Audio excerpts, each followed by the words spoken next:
Is this really the closing message you want voters to hear from Donald Trump? Stories about Arnold Palmer's penis? Well, listen, I think that the headline that I read about the rally in Pennsylvania yesterday was the big question, and it's the one that Kamala Harris has not been able or willing to answer, and that is, are you better off now than you were under the Trump administration 4 years ago? And no one can answer that question with a yes. I mean, no one. And that's why Kamala Harris herself avoids the question. Look, I've been traveling the country nonstop, Jake. I've been in over 230 cities in 40 states right now. And I'm spending these final closing weeks in the swing states, in blue states, in toss-up districts for the House.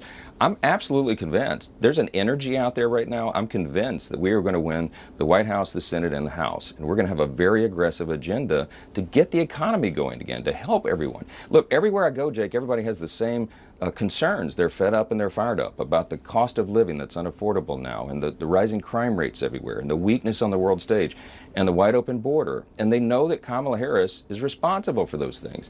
And they know that President Trump is offering alternatives. So put the rhetoric aside, look at the record of these two candidates. This shouldn't be about personalities, it should be about policy. And I think people are looking at that seriously, and that's why I'm convinced we're going to win. I'm sure that you think that a policy debate would be better than a personality debate, but if President Biden had gone on stage and spoke about the size of a pro golfer's penis, I think you would be on this show right now saying you were shocked and appalled, and you would suggest it was evidence of his cognitive decline. I wonder how Trump's remarks, not just the one about Arnold Palmer on his, quote, manhood, but everything we've heard from Trump this week, how it fits in with the analysis that the New York Times offered a few days ago. They looked at his speeches from 2015 and 2016 and looked at his speeches today and said, quote, with the passage of time, the 78-year-old former president's speeches have grown darker, harsher, longer, angrier, less focused, more profane,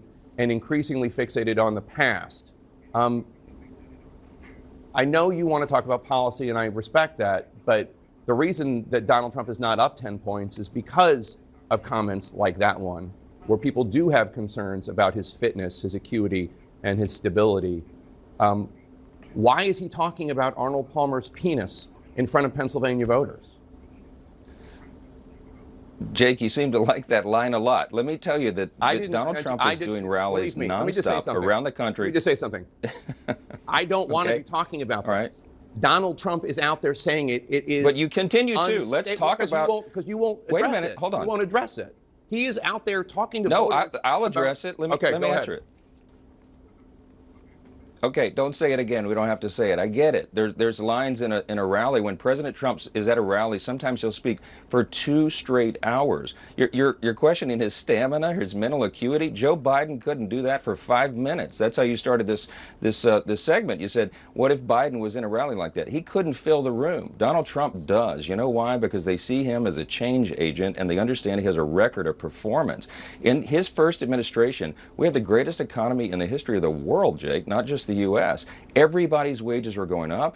Everybody had more jobs available to them. The pathway out of poverty was widened for more people, and that's what the American people are looking at. We're going to have a demographic shift in this electorate, Jake. There's going to be, when they count the votes and they do the math on the other side of this, I'm convinced you're going to have a record number of Hispanic and Latino voters coming into the Republican Party, a record number of Black and African American voters, record number of Jewish voters, and union workers, and hardworking families, because they understand the Harris policies have destroyed their family finances. They have made them less safe in their cities. They have a wide open border with illegals and terrorists coming into our country. This is not working for the American people. They want to change, and that's what they see in Donald Trump. So he has fun at the rallies. He says things that are off the cuff. But I'm telling you, I've been in those events. I've been in those arenas, and people have a great time at those arenas. So you can cherry pick a few words or lines out of a 2-hour event. We could do that with Kamala Harris after a 20-minute event, because she does word salads, and she couldn't hold court like that without a teleprompter. We all know that. These are the facts. The American people see it.